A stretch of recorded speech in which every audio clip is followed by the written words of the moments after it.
Actually mass வேறு level. ரொம்ப எதிர்பார்த்த மாதிரி இருந்துச்சு.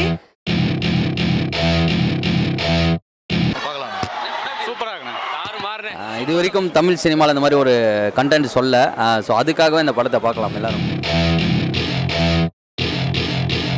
படம் வந்துட்டு சூப்பராக இருக்குது, ஃபென்டாஸ்டிக்காக இருக்குது.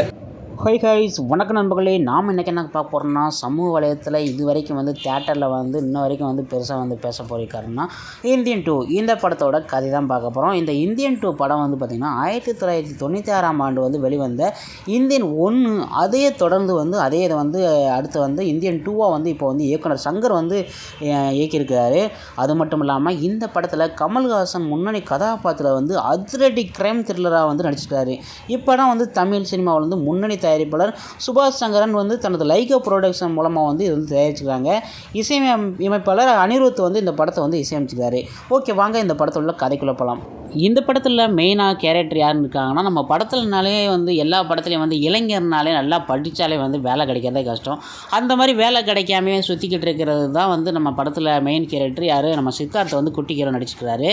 இந்த அரசாங்கத்தை வந்து இவர் எதிர்த்து வந்து எந்த அளவுக்குலாம் போராடணும், எப்போன்னா மக்கள் முன்னாடி வந்து அங்கங்கே வந்து பணத்துக்காண்டியும் படிப்புக்காண்டியும் எங்கே போனாலும் வந்து பெரிய பெரிய காசு கேட்டு எல்லா மக்களையும் வந்து அந்தளவுக்கு வந்து இறந்து தற்கொலை பண்ணுற அளவுக்கு வந்து தோண்டிக்கிட்டே இருப்பாங்க. இப்படி வந்து இந்த கட்டத்திலே வந்து யார், ஒரு காலேஜுக்கு வந்து ஃபீஸ் வந்து கட்ட முடியாது, 8 லட்சம் 10 லட்சம் வேணும்னு சொல்லி அவமானப்படுத்தி அங்கேருந்து தற்கொலை பண்ண வச்சுட்டு அதை வந்து தட்டி கேட்கறதுக்கு வந்து எங்கே பார்த்தாலும் இந்த போலீஸ்காரங்க வந்தனாலே வந்து காசு வாங்கி லஞ்சம் வாங்கி அவங்கள இந்த மாதிரியே வந்து கேரக்டரில் வந்து காட்டிக்கிட்டே இருக்கிறாங்க. அவங்க கேட்ட உடனே வந்து மிரட்டி அவங்கள வந்து அடித்து பற்றி பெரிய பெரிய இதெல்லாம் வந்து நீலாம் திருடன் அந்த மாதிரிலாம் வந்து சொல்லி ஏற்பட்டதை வந்து இந்த மாதிரி பண்ணிக்கிட்டு இருக்கிறாங்க.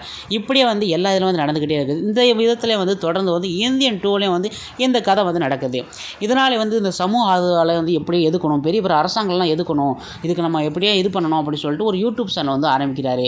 யூடியூப் சேனல் ஆரம்பித்த உடனே அடுத்து வந்து இந்த மாதிரி எதுக்கிறதுக்கு ஒரு ஆள் ஒருத்தர் இருந்தார், இத்தனை வருஷத்துக்கு முன்னாடி இருந்தார், அவர் வந்து வயசானவர், அவர் இன்னும் உயிரோடு இருப்பாரா தெரியாது அப்படின்னு. அவங்க யார் அப்படிங்க தான் இந்தியன் அப்படின்னு காமிப்பாங்க. இந்தியன் காமித்த உடனே அப்படியே வந்து கமல்ஹாசன் சரசன் அந்த 2 கை வந்து ஃபைட் போடுற மாதிரியே காமிப்பாங்க. காமிச்ச உடனே அவர் இன்னும் வரைக்கும் இருப்பாரான்னு தெரியல. ஆனால் வந்து நம்ம வந்து ஃபேஸ்புக்கு இந்த யூடியூப் இதெல்லாம் போட்டு பார்ப்போம், இந்தியன் கம்பேக்குன்ட்டு அப்படின்னு சொல்லி எல்லாருமே வந்து பரப்புவாங்க. அந்த மூலமாக அவருக்கு வந்து அவர் தெரியும் அப்படிம்பாங்க. சரின்னு சொல்லிட்டு இந்த மாதிரி போட்ட உடனே பயங்கரமாக வந்து வீடியோ பயங்கரமாக எல்லாருமே வந்து இந்தியன் தாத்தா கம்பேக், இந்தியன் தாத்தா கம்பேக்குன்னு சொல்லிட்டு எல்லாம் வைரல் ஆகி கடைசியில் அவர் பக்கமே போய் சேர்ந்துடும். அவர் வந்து காமிக்கலாம் ஸ்டார்டிங்கில் வந்து ஒரு கிளப்பில் வந்து இருப்பார். கிளப்பில் வந்து இருக்கிற பொண்ணுங்கள்லாம் வந்து டான்ஸ் ஆடிக்கிட்டே இருப்பார். என்னடா தாத்தா கடைசியில் வந்து டான்ஸ் ஆடுற மாதிரி காமிக்கிறாங்களே அப்படிங்கிற மாதிரி தோணும். அப்புறம் அங்கே வந்து ஒரு வில்லனை வந்து அடிக்கிறதுக்காண்டி அவர் வந்து போயிருப்பார்.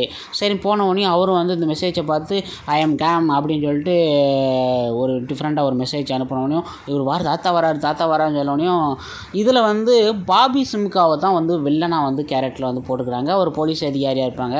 அதில் ஒரு போலீஸ் அதிகாரி வந்து இந்தியன் 1 வந்து சோனியான்ட்ட போய் விசாரிச்சுட்டு அசிங்கப்பட்டு வருவாங்களே, அந்த மாதிரி அவரோட மகன் தான் வந்து இதில் பாபி சிம்கா இருப்பார். அவர் என்னால் தான் பிடிக்க முடியல, இந்தியன் சாதாரண ஆள் கிடையாது, அவனை பிடிக்கிறது பெரிய கஷ்டம் அப்படின்னு சொல்லி சரி ஏர்போர்ட்டில் வந்து சுற்றி வளைச்சி வந்து இந்தியன் தாத்தா வந்து இந்தியா ஏர்போர்ட்டில் வந்து பிடிச்சிருவாங்க. பிடிச்ச உடனே அவர் சாதாரணமாக இருக்காமல் அவர் என்ன பண்ணுவார்னா அப்படியே வந்து துப்பாக்கி எல்லாத்தையுமே வந்து வாங்கி அவங்களே வந்து மிரட்டி அங்கேருந்து தப்பிச்சு ஓடிடுவார். அதுக்கடுத்து பெரிய பெரிய அரசியல்வாதிங்க, லஞ்ச ஊழியர்கள், பெரிய பெரிய போலீஸ் லஞ்சக்காரங்க இவங்க எல்லாமே வந்து என்னென்ன பண்ணுறாங்க அவங்களாம் வந்து தட்டி கேட்குறது தான் இவருக்கு இதான் வேலை. இப்படி இந்தியன் தாத்தா வந்து இப்படியே பரவிக்கிட்டு இருப்பார். இதான் அந்த படத்தோட முழுக்க கதை.